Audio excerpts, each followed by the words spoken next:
अस्सलाम वालेकुम नाज़रीन, आप देख रहे हैं अली वाले ऑफिशियल न्यूज और मैं हूं किशोर परवीन। खबर शामिल करते हैं सियालकोट से। तसव्वुर हुसैन की रिपोर्ट के मुताबिक सियालकोट पीटीआई रहनुमा उस्मान डार का बयान। उस्मान डार ने अपने ताज़ा बयान में कहा है कि मेरा घर, फैक्ट्री, कारोबार मुकम्मल सील कर दिए गए हैं। सियालकोट जिना हाउस समेत हर किस्म की प्रॉपर्टी को सील किया जा चुका है।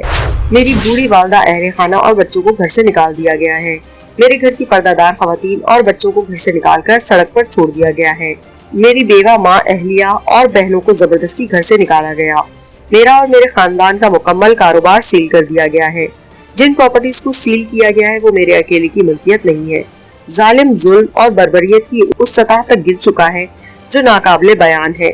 माओ, बहनों और बेटियों के सर से ज्यादा चार दीवारी खींचने वाले अल्लाह के इंसाफ से डरे। आजाद मुल्क में हमसे जीने का, रहने का हक छीन लिया गया है। रियासती मशीनरी पूरी कुव्वत से मेरे खानदान पर टूट पड़ी है।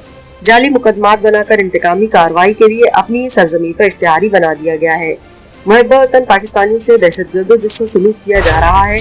मैं अल्लाह के हुजूर अपनी वालदा की मुसलसल तज़हीक करने वालों का इंसाफ मांगता हूँ। बेशक अल्लाह बेहतरीन इंसाफ करने वाला है। आला अदलिया से अपील करता हूँ इस बर्बरियत का फौरी और बिला ताखिर नोटिस लिया जाए।